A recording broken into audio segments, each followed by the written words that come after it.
Hello, this is saxophonist Antonio Parker, and this is a conversation in jazz, where we are promoting jazz through telling the stories. Today, we are presenting part one of our two-part interview with the wonderful jazz saxophonist and arranger, Mr. Scott Silbert. We ask you to like, comment, and subscribe to the channel. Hit the bell icon so we can let you know when we are posting another video or going live. We also ask you to donate to our Cash App in order to support the channel and help us to produce future videos. Our Cash App is $Jazzology 101. That's $Jazzology 101. Enjoy the video.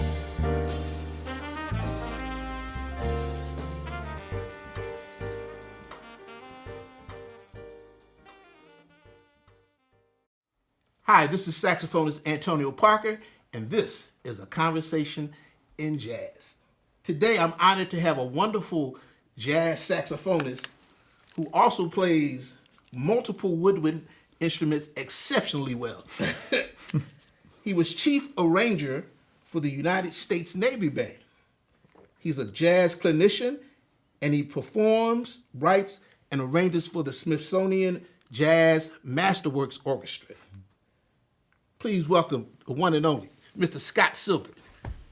How you doing? I'm doing good, Antonio. Good morning, man. Good morning. Yeah, man. Glad to have you on the show. I am honored to be here. I mean that sincerely, man. Yeah. I think before we go on, Okay. I got to tell you, anybody that's doing what you're doing by documenting and interviewing musicians, especially in the D.C. area, and documenting their stories, I'm all for that because you're preserving the history of jazz in this city and musicianship in the city. So I love this. I love that you're doing this. So I'm very happy I'm to be glad here. to have you.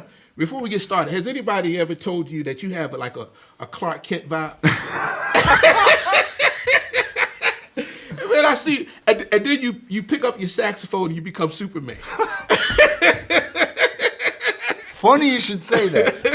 No, I've been told that before, because I'm tall and I wear glasses, and then I might take them off and open up my shirt, and there's the Superman costume. Yeah, so. Yeah, that's we got to come up with a nickname for you, man. All right, you just call me Clark Kent. Clark Kent, okay, that's good. So I don't remember where we first met. I don't know if it was with a Smithsonian Jazz Masterwork Orchestra, or if it's at some jam session.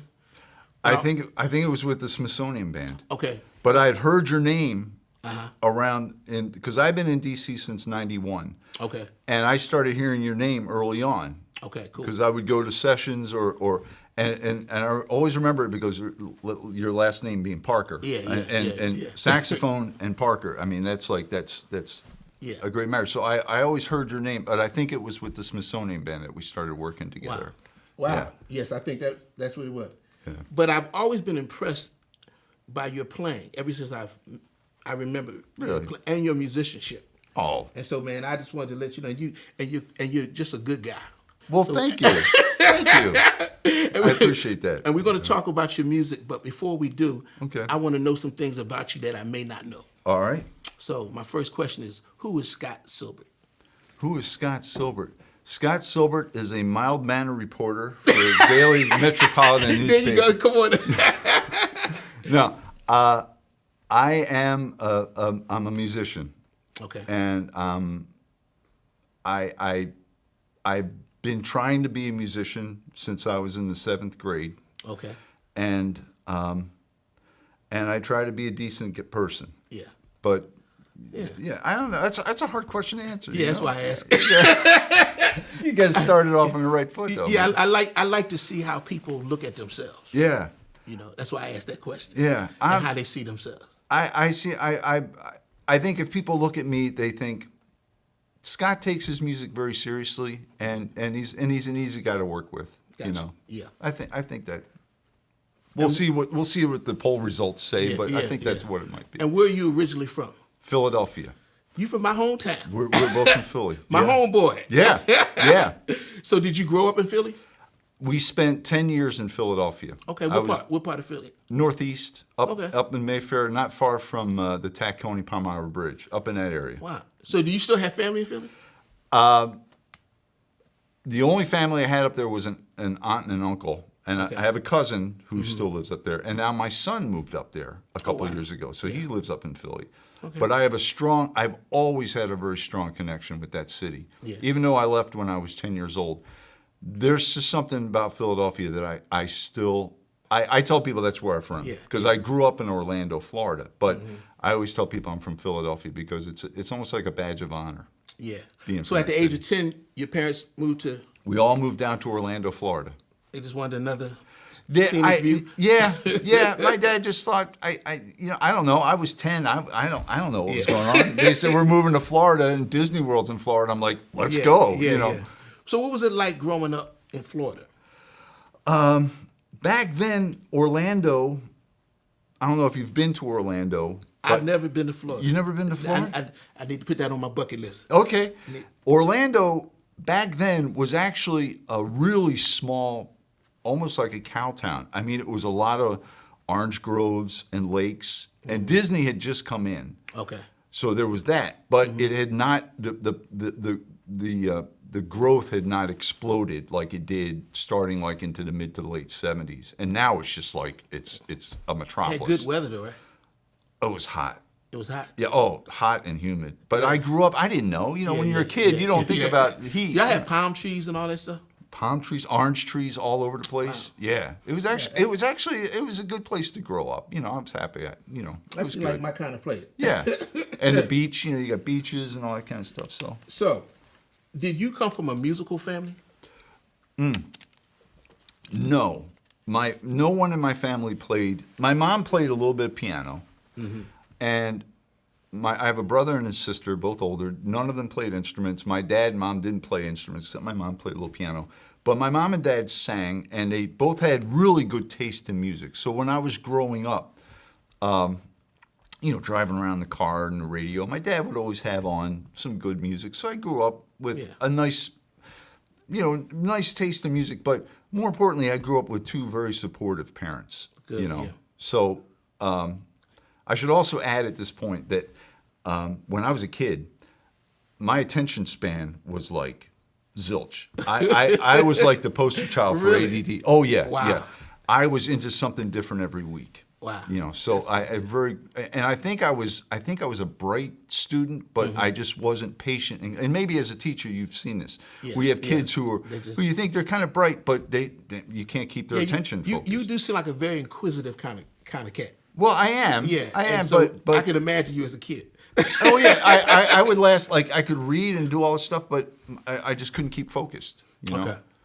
You posted a video of your dad. Oh yeah, Mr. Herb Silbert. Yeah. Herb Silbert. Yeah. And you were talking about how the music of the 50s and the big band music that he. So is that the kind of music he played in his car? Yeah. He was my parents both, like I said, they both had great taste in music, and even as a kid, when I got into music, my dad would share, like when he was in the Navy back in the 1950s, he was in California, and he saw, he would see different bands in California. But my mom and dad both, when they lived in Philly, there used to be an area where they would go to dances. And and different big bands would come through, and they would go hear bands play dances, or there were a lot of, as you know, there were a lot of phenomenal musicians that come out of Philly, and my mom and dad were both hip to some of the players that were up there. And your mom's name is Miss Shirley? Shirley, yeah. Shirley Silbert. Shirley Silbert. We got to give mom and dad some love. Oh, come on. Man, So what kind of parents was Mr. Herb and Mrs. Shirley Silbert? They were, it was a beautiful family to grow up in. There was a lot of laughter, a lot of love, a lot of support. Raising a family, it's tough, man. At any year of time, it's tough raising a family. But they did a beautiful job because they were completely supportive, and I have nothing but. Are they proud of you? I think they are. I think they are. And Dad, I'm going to send you that check. No, they are. That's the thing. I can tell everybody that every time I get off my phone with my parents, and I speak to them a couple times a week. Yeah, wow. We always say we love you. Yes. And they've told me like we're proud of you, and that's so important. You know, when as an adult, giving your kids that love, unconditional love and support. no you doubt. know, so yeah, I got that. Did you? Now you have siblings. Yes. Are you close with your siblings? I wish I was physically closer to them, like living in Florida, but we talk on occasion. But Are you all different personalities and all that? kind of, yeah. They're all, yeah. You're the baby? I'm the baby. Were you spoiled? Absolutely, I was spoiled. Here's how spoiled I was. I'm just giving you some more facts. We would go out to dinner in Philadelphia, right? And we might go to a Chinese restaurant, and I didn't eat anything, right? So we would go to the Chinese restaurant. I might have a little bit of rice, but we would go to Geno's, or we go to a McDonald's on the way home and get me a Geno's, I hamburger. remember Geno's. You know, Geno's, yeah, it was like a forerunner of McDonald's. Yeah. You know? And we would stop and get me a hamburger. You know, so. Yeah. So you, did your older siblings spoil you as well? No. Did they pick on you? We got along. We were all cool. Everybody got along, you know. So. But you're the only musician. Yeah. Okay. Wow. Yeah. So we're gonna talk about the music. Okay. You know, how'd you get caught up in this music thing? I've told this story before, and I'll tell it again because I think it's an important story because it shows what impact music can have on a kid. Okay. So I was going into middle school, 7th grade. Like I told you, I had the attention span of a flea. and I was like into a different thing every week, you know. And I thought, well, I want to go, Mom, Dad, I want to go into band. They're like, okay. And for some reason, I gravitated toward the clarinet. I wanted to play the clarinet. So Why the clarinet? I don't know.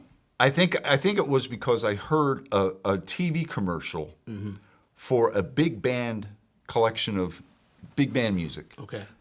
And the first thing on there was Benny Goodman playing. wow. And it wasn't a video, it was just a recording of him playing a clarinet Okay. solo. And I remember asking my mom, what is that instrument? She goes, that's a clarinet. I said, oh, I want to play the clarinet. So how'd you know it was Benny Goodman at the top? well, she told me. Okay. Because my mom said, oh, that's Benny Goodman. He's Okay. playing the clarinet. Okay. So I said, I think I want to play the clarinet, you know. And there, she's already thinking like, okay, that's going to last, 2 minutes, right? So I go to the band, I start middle school and I sign up for band. Go to the band director and I say, I like to play the clarinet. He goes, well, he says, we don't have any more clarinets. The school doesn't have more clarinets, but we have the alto clarinet.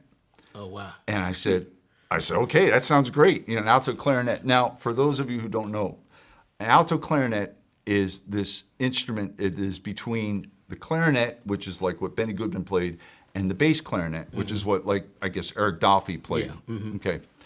Alto clarinet has really no function outside of school bands. Yeah, okay. It's a neat instrument, but there's not a lot happening. Was with it fun to play?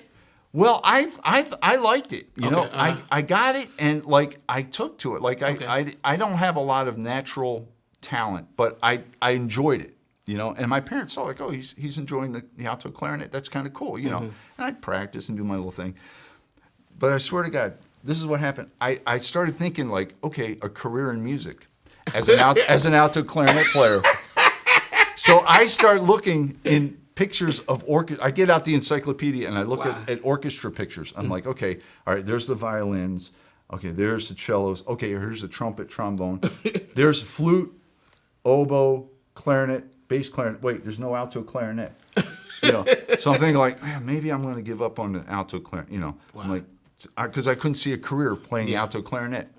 Because you can't. There's none. And what grade would you in? This is 7th grade. 7th grade, okay. This is all in within maybe a 3 or 4 month time span. Okay. At the beginning of 7th grade. So I'm getting ready to quit band. Because I just thought I'm just going to get out. I'm just Wow. And a friend of mine in band, a trumpet player, invited me over to his house. He said, hey, my dad bought me a new record. I'd like you to come over and hear it. I said, okay, I'll come over. So I rode my bike to his house. And it was a recording by Maynard Ferguson. Okay. And it was called Live at Jimmy's. It was a live big band album. And I think they did it in 72 or 73. So we go to his house and he puts it on. And of course, you're hearing Maynard Ferguson for the first time. You're like, whoa, what was that? Like all that high trumpet stuff. But he put on a cut off of this album called Stay Loose with Bruce. Stay Loose With Bruce. with Bruce. Yeah. Okay. And it was written. It was a solo, a baritone saxophone solo. It was for this guy named Bruce Johnstone. Okay. Who's a phenomenal jazz sax player from New Zealand, but he was on Maynard's band at the time, and this was his feature, right? Baritone saxophone? Baritone saxophone player. Okay. And the tune's like, it's just a medium blues, and it's going along, they're playing ahead, and then there's a break. And Bruce Johnstone played this break. And I'm like, what was that? Yeah. What was that? Wow. And it was this baritone sax player. He played the simplest thing, but it was like, oh my God. And it was like God, it's like the clouds parted and God reached his hand out and he tapped me on the head and he said, that's it, man. Wow. That's it. Wow. Yeah, it was, and I said, play that again, play it again. And we listened to that thing. And that was on Saturday. Monday morning, I went into the band room and I went up to the band director and I said, Mr. Buchwald, I want to play the baritone sax. And I was a little kid, right? Wow. And he said, are you sure? I said, I want to play the baritone sax. And you in 7th grade? Seventh playing grade. baritone saxophone? Yeah. and I wasn't much taller than the instrument. Yeah. But and so we went back to the instrument cases and he pulled out a baritone sax and he said, here you go. Wow. And that was it, man. And that changed my life. Like hearing that recording and having that opportunity in band. And I knew within a couple of days or a couple of weeks, I said, I'm going to do this for a living. Yeah, I had that moment. I used to go to Settlement Music School. In South Philly, and I was studying, taking piano and saxophone lessons, my private lessons. Yeah, and I would go and I heard this music coming from the basement, and I went down. It was a little Joe DiFrancesco. He was on piano. Oh, yeah, this guy named Robert Landon, Lewis Taylor, and the band, a couple other cats. And man, I was just blown away. Yeah. You know, so it's those moments that, and I mean, it just knocked me out, man. Yeah. And so I understand. You know that feeling. Yeah, it's a certain, but and that really speaks to the importance of recordings. Oh yeah. And you know, now I don't know the cat. What's his name again? Bruce Johnstone. Oh, Bruce Johnstone. Yeah. Okay, I never heard of him. Yeah. He was around. He was real hot in the 70s. Okay. And then he just kind of Is he still around? He's still around. He lives in Erie, Pennsylvania now. And through the years I've managed to develop a friendship with him. Get out of here, man. Yeah. Really? I've communicated. Did you tell him the story? Told him the story, you know. Wow, that's cool. And man. it was and it anytime I get a chance, and I share this with people, I said, anytime you get a chance to meet one of your heroes or just somebody who's playing you admire, just let them know. You know, if you get to see somebody live somewhere, and I was fortunate that I got to meet him. Wow. And because he is one of the nicest cats I ever met. Really? Yeah. Where's he from? New Zealand. Really? Yeah, Auckland, New Zealand. Grew up in Wow. So that shows you the power. When you're talking about recordings, Yeah. that shows you the power. Like here's a guy that was living in the other side of the world. Yeah. And just got into playing. Like his father gave him a clarinet when he was a kid, you know. But he started getting recordings like back in the late 50s, early 60s. He would get recordings sent to him from the United States and cannonballs, stuff like that, you know. So how was the transition going from that E-flat clarinet to the baritone for you at that time? I don't remember. You don't remember? I don't remember. I just remember being in love with the saxophone. I just remember like. So you love the baritone? I love the baritone. I have to be. I used to hate the baritone. I played baritone saxophone in high school. Yeah. I was in the stage band. Yeah. At Creative Performing Arts. And I'm this short. and I got this big old baritone, man. And you know, the baritone usually don't get no solos. No. No. There's no glory sometimes. So my boy Don Ward, man, they were, you know, he was getting all this. That was my best friend. Yeah. And we were competitive. And he would get all the solos and stuff. And, and so after I got, you know, I don't think I played the baritone since high school. Yeah. But I love the sound if it's played right. Yeah. Well, I right. think for me it felt natural because of my voice range and then just listening to a guy like Bruce Johnson, I'm like, man, okay, that's what the horn can do. You know, I heard the possibilities of what it could do. So did you sing as well as when you No, did? you know, singing? no, I liked singing, but I never thought of myself as a singer. But I do have a bass range, you know. So were you learning music formally at that time? Well, my parents saw that like I was really into it, and I took lessons. I took saxophone lessons. Yeah. What was your practice etiquette like? Oh, well, I was really good at. I took to the instrument pretty quick. I'm not saying I was gifted at it, but I would work very hard at it. Yeah. And my teacher, like we worked out of the universal saxophone method, and I had a very good saxophone teacher, and he would, take me through, the scales and all this stuff, and I would practice, but I was always in a rush. I was always like, I just want to play jazz. I want to play like that. I want to play like Bruce Johnson. Yeah. So I don't want to work on scales and all this. I want to work on that. Yeah. Which came back to haunt me. Yeah. Because I skipped a lot of very important fundamental foundational work. Yeah. But you caught up. But I'm trying to catch. I'm catching up. So, but yeah, I did have lessons with this fellow by the name of Mike Ginnison in Orlando, and then Central Florida there were a lot of good musicians, like kids my age, like a couple years older, a couple years younger. There's several that have gone on to have great careers in music. Really? Yeah. So there was something in the water. In Florida at that time, there were a lot of good bands. Like my high school band was really good. Wow. And my junior high school, we had really good band programs. Wow. And very supportive band directors that basically let us do whatever we want, Yeah. So did music come easy for you? It came easy, yeah. But I think it wasn't a matter of being gifted at music. I think it was just because I loved it so much, and I worked very hard at it. So it was easy in that respect. It never felt like work. It was just enjoyable all the time. So do you have the same joy? Do you get the same joy from music now? Do you have the same joy that you had? Absolutely, man. Really? I still get excited with like if I get a gig, I say, I got a gig tonight. Okay, I gotta get my clothes, get my horn, I got everything. Okay, and I drive to the gig. I'm like, man, look at me, I'm driving to a gig. So you still practice?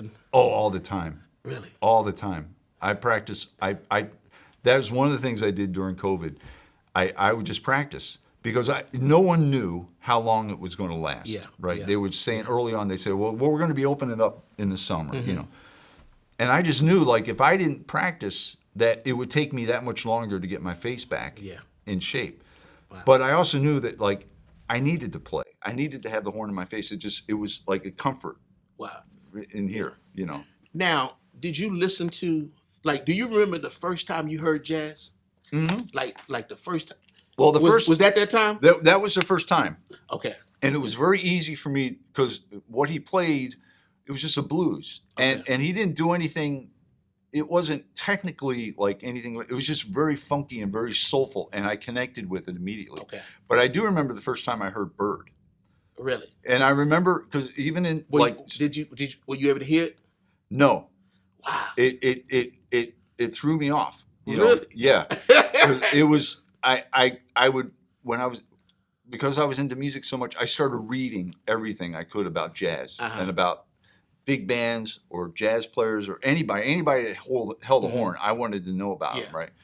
And I remember reading early on, like everybody, Charlie Parker's name kept coming up. So I went to the record store and I bought a Charlie Parker record, and it was a bootleg of him with Howard McGee and Tommy Potter and Roy Haynes, I think, and I can't remember. Was that Bird at St. Nick's? It wasn't Bird at St. Nick's, but it was like Bird at some club. But the recording quality was really bad. Yeah. But when Bird would play, I'm like, wow, what is he doing, man? Like, what do those notes mean? And then gradually, as you mature and your ears grow, like you learn to you get it, And I remember the first time I heard Coltrane, someone dropped the needle on Giant Steps, and I was still like in maybe 7th or 8th grade. And I'd never heard anything like that, How did that impact you? It floored me. Really? I just remember thinking, like, I knew about chord changes and I knew about playing and I knew about technique, but here was Coltrane, like, at this incredible fast tempo. Yeah. Just it blew my mind that somebody could play that fast. Yeah. But then Bird would play that fast. But Coltrane took it to a whole nother level. It's funny because I heard Bird the first time I heard him as a kid. I think I was 12. Yeah. Floor. I mean, I bought the Bird at St. Nick's album. Yeah. Which was same quality, Yeah. somebody taped it. Yeah. It just resonated. Mm-hmm. And it took me took me a while to really get trained. Sure. I have my friend Eddie Holman in high school. I think he let me take home My Favorite Things album. And I went and I put that thing on, man. And I'm like, I thought jazz was supposed to sound like with the scratching and the sound, the quality, the low fidelity and all that. Yeah. That's how I thought jazz was supposed to. Yeah. But so when I heard Trey, the sound was pristine, and it just took me a minute to, I find that a lot of musicians, they may start at train or something, and a lot of them can't hear Bird. Yeah. You know. I was very fortunate that I did start with the basics, you know, and you was able to, and I kind of moved forward. But I remember the first couple times. I remember when I was in junior high school, we were playing a chart on "Don't Get Around Much Anymore," and I knew it was written by Duke Ellington because I saw his name on it. And I went to the library, and I got a recording. I saw, I got a Duke Ellington big band playing "Don't Get Around Much Anymore," and I took it home, and it was a feature for Johnny Hodges. Wow. And I remember listening to it and like, what is this? Like, this guy's just scooping and slurring. Like, what's the big deal? Like, everybody talks about what a great sax player Johnny Hodges was. I didn't get it at all. Yeah. Until about maybe 4 years later. Then, like, it was just like one day, someone had a recording of Hodges on, and like a light bulb went off. Wow. I'm like, oh my God, that's beautiful. Like, okay, now I see why everybody says. And it was the same. It was the same with so many artists, man. Like, the first time you hear them, you might be like, whoa, what the hell's that? Yeah. But then a light bulb goes off and you realize, you know. And then when you start listening to cats, you see the connections that they all had. And you start making those connections that, you know, so it's a beautiful thing. It's exciting because when you grow, as you mature, I'm still discovering stuff now. You know, I listen to stuff all the time, and I'm still discovering stuff that I've never heard of before, or going back and re-examining players that I haven't listened to before. You know, so I'm doing the same thing. Yeah, it's great. So, do you have perfect pitch? No? No, not at all. Good relative pitch? It's getting better. Okay. You know, or are you just modest? What's that? Or are you just modest? I'm serious. It's getting better. You know. Okay. I don't have great ears, but it's something that, again, it's like any muscle in your, you know. Yeah, you got to work on it. You got to exercise it. You know, you got to work on it all the time. So I'm always working on it. Now, was there a particular teacher who had a profound impact on you coming up? That you can, or were you more intrinsically driven? I was intrinsically driven. I was so impatient to get better. Wow. That I don't recall my teacher saying, like, just putting his hand on my shoulder and saying, now listen, you got to calm down. Yeah. You got to settle down, and you got to do what I tell you to do, because you got to do, this is what you have to do. Yeah. I was just like. Yeah. Now, to me, I'm an educator. That's what I would love to see in students. Yeah. That curiosity. A lot of times, it's almost like we're forcing this stuff on them, and it's like, how do you motivate young people to have that thing where they, let me go check, and you're gonna read up and because that's what. So I always believe in terms of education that we have to inspire children to develop an intrinsic thing. Exactly. Because that's when you get that leads you to this, and that's informs the whole educational process. Absolutely. You know, so I look at, I've been a teacher, man, for over 2 decades, and man, it's like, you know, and I was like you, much like you. Yeah. I had this love, and you know, we would go to the record store and, man, look and read the liner notes on the back of the record. And look at the pictures. And look at the pic. I bought Bird Lives, you know, and because I was just a Charlie Parker cat. Man. Yeah. I would just stare at this picture.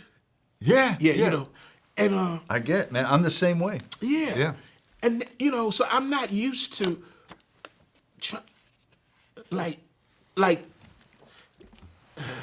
you know, you gotta, as a teacher, I need you to bring something to the table. Yeah.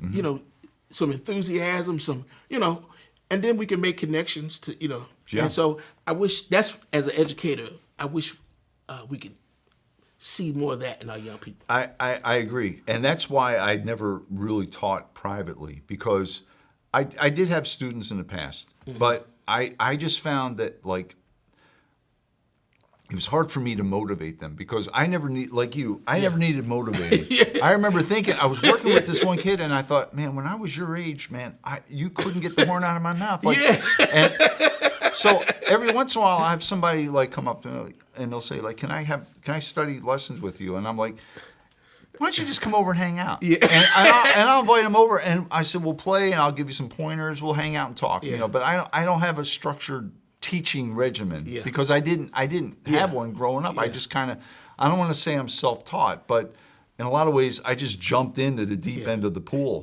and just did what I could to survive. Yeah, that's what I'm saying. But again, I had a lot of encouragement, not just from my family, but there were like people in school and other kids. It was a very healthy environment at the time, so it was a perfect place for me to be. So, who would you say is your biggest influence jazz in terms of saxophone? I know it's a lot of people. Like, what cat resonate? Like, Bird was mine. Yeah. Like, I can say Grover Washington too. But I love Grover Washington, man. So those are my two cats. Yeah. Two different ends of the spectrum. Sure. But who were your cats? Growing up, it was different. Like, I went through periods of different players. Okay. Like, for example, like early on it was Bruce Johnstone. I love Bruce Johnstone. And then I got into Bird, And then, like, around the time I started working, which was like end of high school, I really got into Michael Brecker. Oh, yeah. Because at the time, this is like in the 80s, and when you worked in bar bands or you were expected to have that kind of approach. Now, if you're in a bar band playing 80s tunes with horn stuff, you can't go in sounding like Lester Young. You got to have that kind of Brecker thing, some modern stuff. Yeah. So I was into that. Okay. That was my big influence, up until that point. And but there were so many players that are in that kettle of Scott Silbert soup that I eat from all the time. So many players. Gotcha. But I'll tell you a real quick story about that. So I'm into Brecker, and I had listened to all these other music, like Johnny Hodges and Lester Young and all these different people. None of it really took, right? And there was a guy, I was working at Disney World as a musician, and there was this new guy at Disney. He came from Ohio. His name was John Orsini. Eventually, like, we are best friends. He's like my brother, literally like my brother. And the word was going around, like, people say, like, man, yeah, John Orsini's a great jazz player, man. You got to check him out. I'm like, yeah, all right, whatever. And they used to have these jam sessions in Orlando on Monday nights in different, like at a different club. And I said, I'm going to go check this guy out, man, because I'm going to hear what he plays like. And I walked in, and John's up there playing with the rhythm section. And I heard him play, and it's like, it was the most perfectly, it was just the most beautifully, perfectly played jazz I'd ever heard. Wow. It was just, it wasn't fast, it wasn't like intense, it was just swinging, perfect notes, perfect time, like everything about it was perfect. Yeah. And it knocked me out. Wow. It just like, it just, I'm like, and the next day I saw him at work at Disney World. And I just went up to him. I said, man, I loved your playing last night. You sounded so wonderful. Who are you into? Like, who do you listen to? And he's like, I like Zoot Sims. I like Lester Young. He started naming those names of those old school guys. Yeah. And bang, light bulb went off. I better start doing my homework. So I went back and started listening to Zoot Sims, Lester Young, Hodges, Ben Webster, all those guys. Yeah. And I went deep into that. And you can tell by the way you play. Yeah, that's where I am here. In my heart. Yeah. That's what that kind of playing. Yeah, I love that. Yeah, and it's that's heavy because depending on where you start, who you start with, a lot of cats start with train, and then they'll go, bird, and then it's hard for them to catch that early stuff like that. Yeah.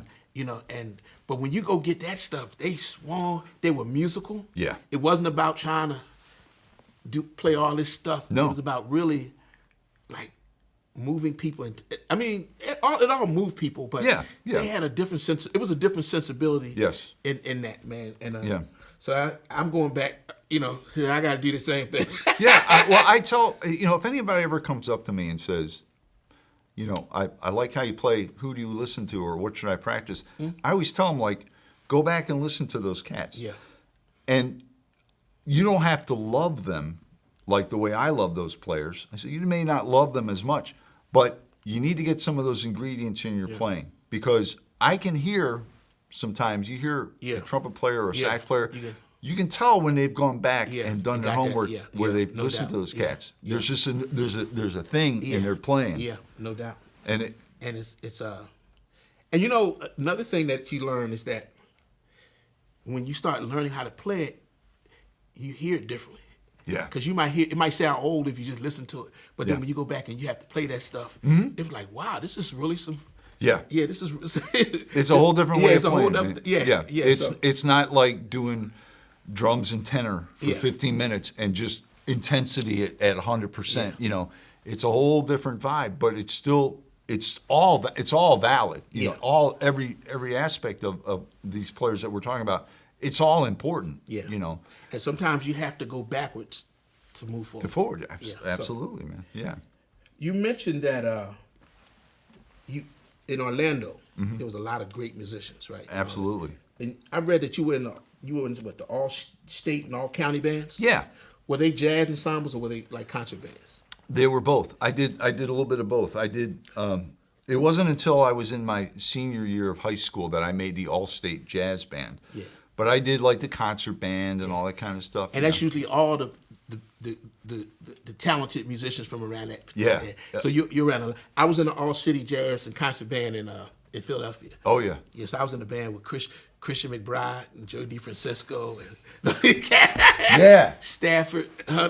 Wow. And all these, and so being around those types of musicians who are taking it just as serious as you are. Yeah. Is really good for a young person. It is so vital, not just for me. It was being around kids my age, taking it just as seriously as I was. But I also had the great benefit of working with people who were my dad's age or my grandfather's age. Wow. I got to work. I got to work a lot when I lived in Orlando when I was a kid, or early 20s. You were freelancing? You were freelancing? Freelancing. Wow. and playing with. Every gig was a lesson. Wow. It was such a great opportunity for me to work. Yeah. Because I think people recognized, I may have not been a great player, but I think people recognized, Scott's a nice guy and he'll show up and he'll take care of business, Yeah. And I just got hired on a lot of gigs where I was like, I look around, I'm like, damn, look at me, I'm working. And I was so excited, man. I'm like, I'm working, I'm playing, I'm doing what I always wanted to do. I remember when I was in high school, someone said, where do you see yourself in 10 years? And I said, without hesitation, I said, I want to work at Disney World as a musician. Because at the time, that sounded like the greatest job in the world to me. Man, I wasn't thinking I'm going to go to New York or I'm going to be living in Disney Paris.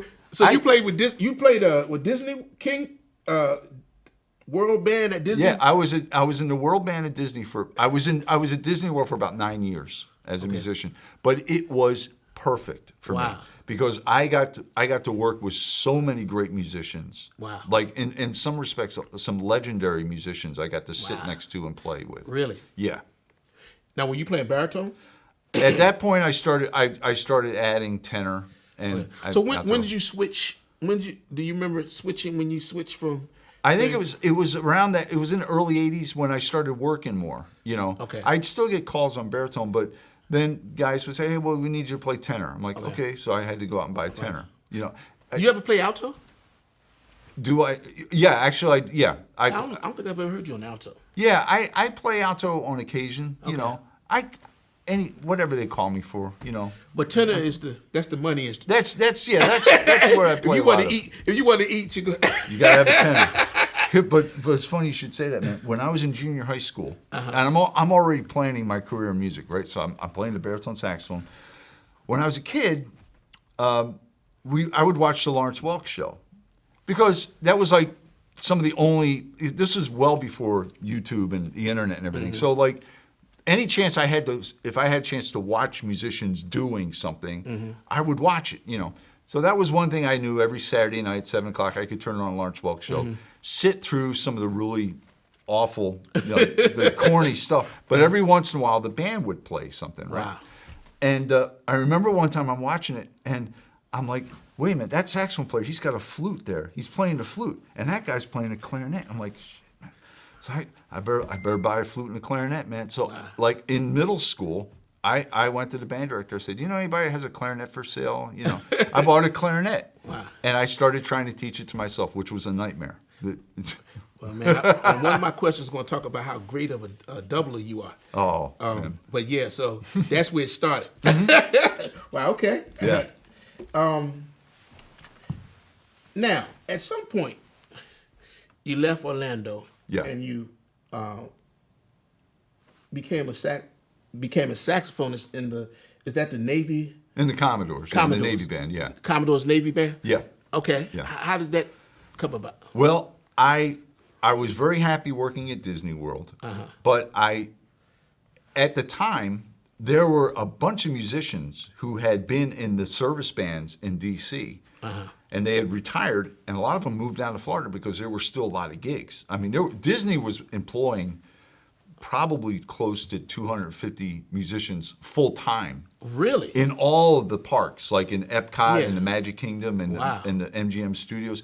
There were a lot of full-time musicians, and there were probably 100 or so part-time musicians. Were you in the union? Did they have a union? Yeah, the Musicians Union. I was a member of the union. But there was a lot of work. So a lot of these guys would come down from the service bands. They retired, moved to Florida, and just got playing more, playing again, And I remember thinking like, man, I don't ever want to join a service band. I couldn't see myself doing that at all, And then one day, one of the guys said, hey, Scott, there's an opening in the Commodores for tenor saxophone. He said, why don't you audition? I'm like, come on, nah. But then I started thinking about it. I'm like, I'd like to live up north again. I like to live close to Philly, and I like to live where it gets cold and where it gets, where it's autumn, So I thought, I'll go audition.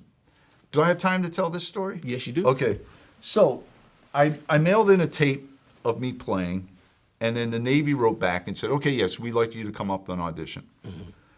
And it was in October. And First time in D.C.? First time in D.C., right? I flew up, and the auditions were like on a Tuesday. So I flew in Monday night, got a hotel room. Tuesday morning, I take a cab to the Washington Navy Yard to where they're doing the auditions. And I got my little saxophone, right, my tenor. I go in the building, and I check in, and I'm nervous. I'm really like, oh man. Yeah. I go up to where the audition is happening, and I see about 12 other guys walking around with tenor saxophones. Wow. And I can hear them, because I can hear the audition going on, and these guys are tearing it up. These guys, there's guys in there playing, and the way they structured the audition was you go in, you play one tune with just the rhythm section, and then the rest of your audition, they just have you sight read music with the whole band. The whole band is sitting there, right? Yeah, wow. But the first thing you do is you play a tune with the rhythm section, right? Was that intimidating? Oh, fuck. I listen to these guys, and I'm like, who am I kidding? Who am I kidding? I am way out of my league. I am way out of my league. And I sat there I was there for about an hour and a half, and I seriously was going to say, listen, if I just walk out now, they won't miss me.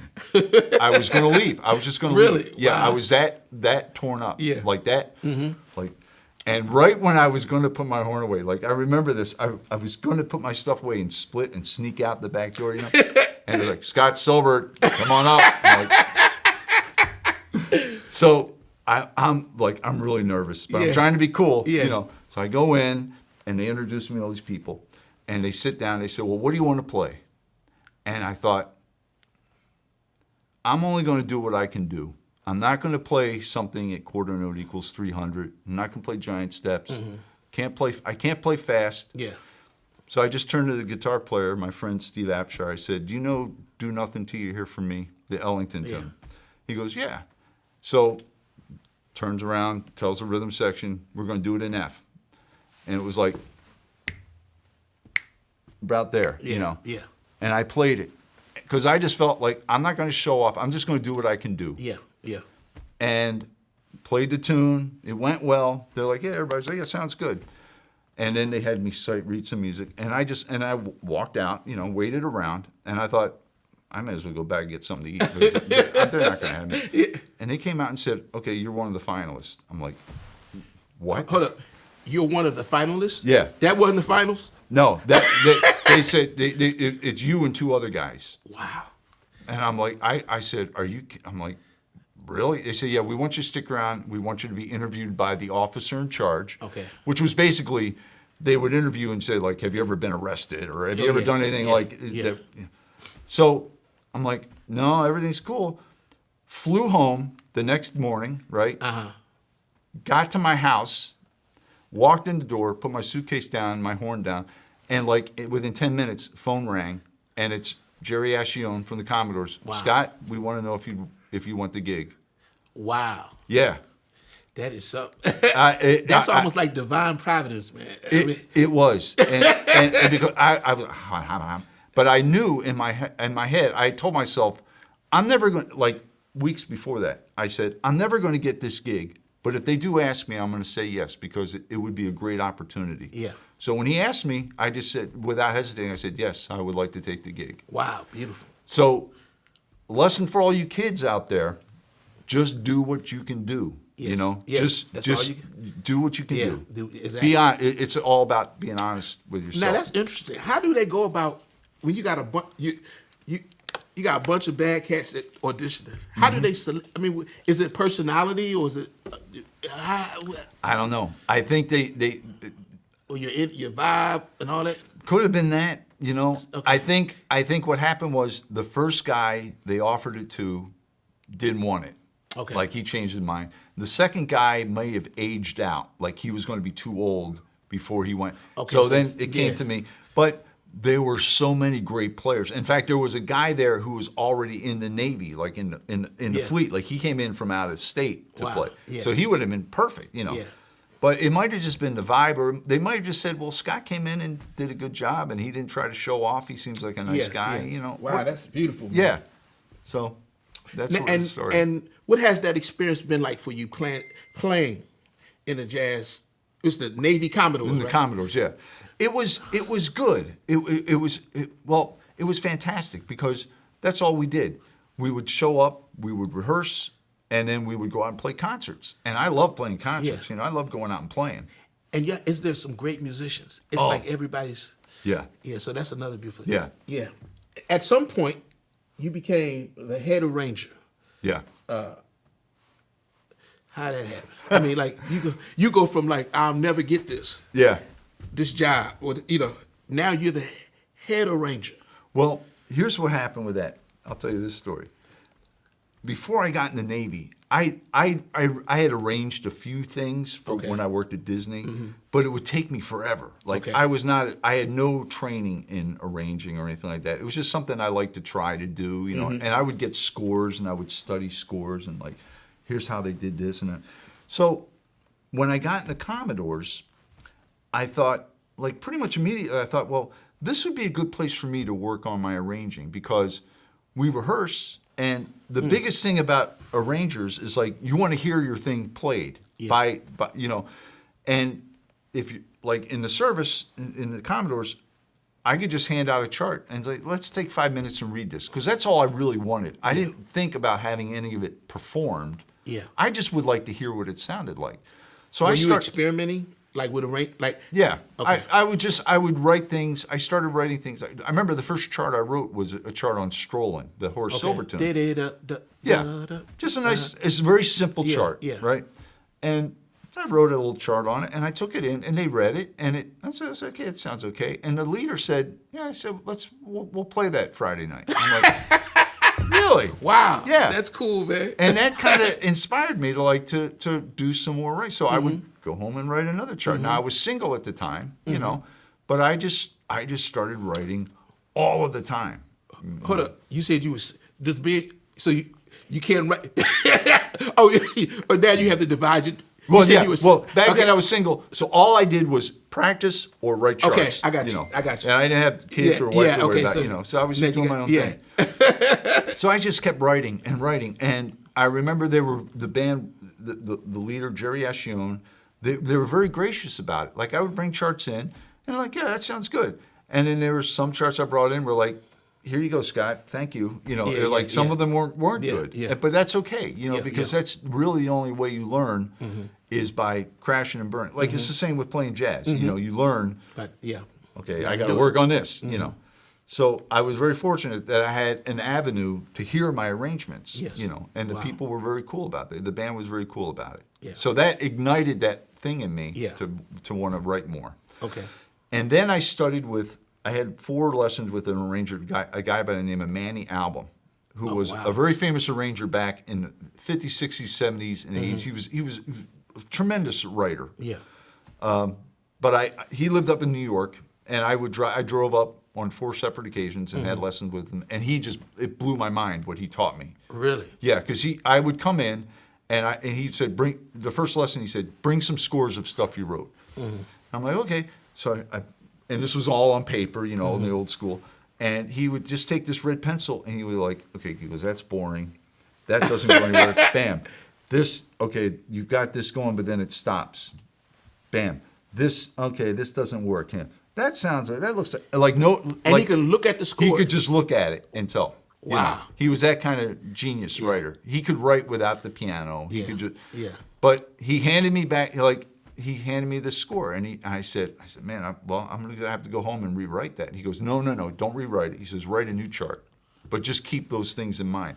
But then we would talk about voicings, and oh my God, it was like a 1-hour lesson would turn into 3 hours. Yeah, wow. Yeah, and he blew my mind. Yeah. You know, just gave me so much to work on. And I was to just come home and write, write. You know, That's the importance of teachers. Absolutely, man. They you know, I got a son. My son, he produces, and he likes to just teach himself. Yeah. And I'm trying to get him. I said, man, you know, he just, and sometimes you get a teacher or a coach. Yeah. They can coach you and just expose you to some things that would otherwise take you like years. To understand. They can redirect you into learning something. Wow. Yeah. So now, how did this opportunity with the becoming the head? Oh, okay. So at the time. This was up until like the mid to late 90s. Okay. I'm in the Commodores still. Okay. Just writing for jazz bands. Okay. Just writing for the big band. That's all I did. And then there was an opening on the arranging staff, the Navy Band arranging staff. I'm like, wow, that would be kind of cool, you know, because I like arranging. So there's a staff of arrangers. Yeah, there was a staff of 3 arrangers, and that's all they did was write. I'm like, okay. So they said, okay, well, here's the audition. You have to write a concert band arrangement, you have to write a chorus arrangement, you have to write a jazz band arrangement. You had to write all these arrangements for different groups. I'm like, okay, how hard can that be? So I write a concert band chart, like they said, write a chart on this tune, and write a choral arrangement of this song. And I'm like, all right, so I cobbled it together, you know. And then they're like, okay, you got the gig. I'm like, wow. And I was a junior man. I was a junior arranger at that point, right? A junior? I was like the third in line. I wasn't the head arranger. I was just the third guy. Okay. And but the gig was just, I mean, I thought, well, I'm going to be writing for jazz band. This is going to be fantastic. Like, oh no. You're going to be writing for just the concert band and just the chorus. Wow. Which was a whole new beast to me. Yeah, wow. Because I had not written anything for concert band or any kind of choral writing in a sense. But it was good to get that experience. I'm sure. My God, it was great. Yeah. And what I did was I would just, I would go and get scores, concert bands, full scores, and I would just study. I would look at how they did things or how or I would ask people in the concert band, like clarinet player, what's your favorite concert band literature for clarinet? Wow. And they would say, well, I always liked, you know, the Marriage of Figaro or whatever. And so I would go to the score, go get the score and study and try to. So it was a lot of experimenting, trial and error, but you do it so much, you can't help but hopefully get better, you know. So at some point, you graduate from junior arranger to head arranger. How did that happen? When these other guys, the two guys ahead of me retired, I just kind of moved up. Wow. And then I became the head arranger, you know. So I read, now do they call you, is that the title called chief? They called you chief, senior chief Scott Silbert? Senior chief, yeah. Okay, senior chief. Yeah, okay. that's a designation of senior chief is, it's known as an E8. In the service in the Navy, there's Petty Officer First Class, which is an E6. E7 is a chief. E8 is a senior chief, and E9, which is as high as you go, is a master chief. So I was, by the time I retired, I was a senior chief, an E8. Yeah. Wow. So as the head chief, and so you have arrangers under you. I had one guy under me. Does the workload get when you go up? Does the workload get easier? Well, I had when I took over, when I became the senior arranger, I had one guy underneath me, and then he retired, and then for about 2.5, 3 years, it was just me by myself. Ooh. And then we hired a third. We hired another guy, so it was just two arrangers. The arranging staff back in the day, like the Navy arranging staff, was like 5 or 6 or 7 guys. Wow. And as years went on, they whittled it down to where it was just, I was just doing it, like I said, for a little while, I was doing it by myself. And Antonio, there were times where I was writing so much that I thought, why did I get out of the Commodores, man? This is insane. Wow. Yeah, because when you write a concert band chart, you know, I mean, and I might have to write like 8 or 9 charts for the concert band for like in a 2-month time span. And it's overwhelming. Yeah.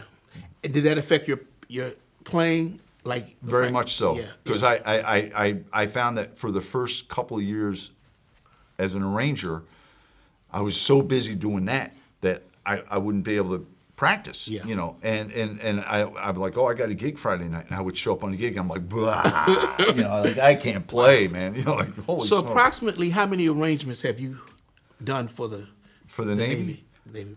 I don't even know. Over what, 300? I would say maybe 300, you know. But there were times, honestly, there were so many, like. I forgot about them. Like just a couple weeks ago, someone from the Navy called me up and said, "Hey, we need to get a copy of a chart you wrote on this tune." I'm like, "Did I write that?" Like, and they said, "Yeah." I said, wow. "Let me see if I can find it." And I went through my files on the computer. I'm like, "I'll be damned, I did write that."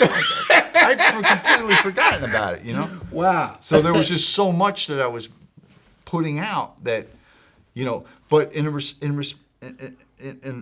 a great way, it was wonderful for me because I learned to write fast, you know, because I didn't have a choice. I had like, okay, I got to get this stuff done, you know. Yeah. So I learned how to work kind of quickly, you know. Now, you retired. You're now retired. Mm-hmm. How's the retirement? What is it like being retired? It's wonderful. Yeah. It's wonderful. And it coincides with my age, you know, like I feel like I'm growing all the time. Yeah. Getting out of the Navy in some respects was like, it was very, like before I retired, it was like, what am I going to do, man? Like, how am I going to make money? What's going to happen? What's going to happen? What's going to happen? You know, and a lot of people had already retired. I would talk to them and they're like, listen, you're going to be fine. You'll be all right. Don't worry about it, man. Yeah. And I retired and things worked out beautifully because God has been good to me in that he's given me opportunities all the time. Things fall in my lap. And it's been great. Up until COVID, everything was going wonderfully, man. You know. So when you reflect on your career in the Navy, in the Navy Band, any takeaways? It was the right thing for me to do.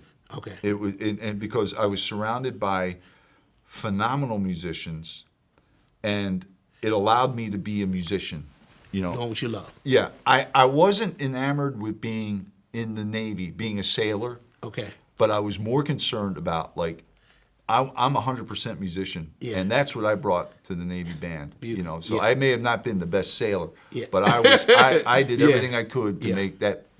I gave of myself to make the band look good. And, Wow, you know, beautiful. Yeah. Got to applaud you for that, man. Thank you, sir. For your service. Yes, sir. We got a couple more questions before our next part. Got it. We're going to go deep on the next part. All right. Do you have a musical philosophy? Wow. Musical philosophy. That you live by? Well, one that I got to think about that. You know, because we talk about how much of a joy it is still. Yeah. You know. Yeah. So, but you're the consummate professional. So you maybe these things. I mean, you make sure you're on time. Yeah. You know, you're professional, and so is that just something that was just natural, or I mean, that was kind of it was natural because I was enthusiastic about it. Okay. But a lot of those things were drilled into me when I was a kid, like when I was young, working with professional musicians. When I worked at Orlando, you know, when I worked at Disney, was that you come in, you get there early, you play your butt off, and then you take care of business. You know, it's like any other profession. You know, a plumber. The guy I want to use as a plumber is the guy that says, okay, I'll be there tomorrow morning at 10 o'clock and I'll take care of it and it's going to cost you this much. Yeah. Well, beautiful, because he shows up at 10 o'clock, he's professional, he takes care of business. Yeah. I try to handle my responsibilities in music as much as professionally as possible. Yeah. Because it just makes it all easier all around, you know. Yeah. We're going to take a break. One thing that, before we take a break, I try to stress this to the kids that I teach about finding something in life that you are passionate about. And when I hear your story, and you at an early age found something that you were passionate about, and that guided the trajectory of your life. And so a lot of times people go to college, they still don't know what they want to do. Yeah. You know, it's like they might even graduate. I know people who graduated with a certain degree and went in a total different direction. Yeah. Yeah. And I tell young people to have a dream, to have something. And I think that's another thing that we should teach young people is that find something that you love. Yeah. You know? Absolutely. Because then if you're passionate about it, you would develop the discipline that's required because nothing is going to come easy. No. You know, but just hearing your story, it just reminds me of at an early age, you found something that you love. I was very blessed for that. You know, I'm very grateful for that because I see people that struggle with it all the time. You know, and that's everybody's got their own journey. Yeah. But I was very fortunate that my path was kind of laid out in front of me, and I loved it. You know. Wow. Yeah. Well, man, I mean, it shows in your musicianship and your music, man, and we're going to go deep on the next part, man, and we're going to, this way I'm going to ask you some questions because I'm trying to learn about music. Okay. And we're going to go a little deeper. So, but man, thank you for sharing, the parts of your life that we didn't know about. Well, I'm happy to share, man. Yeah, and but we're going to come back on the other side. Okay. We're listening to the great Mr. Scott Silbert. This is a conversation in jazz, and we'll be right back.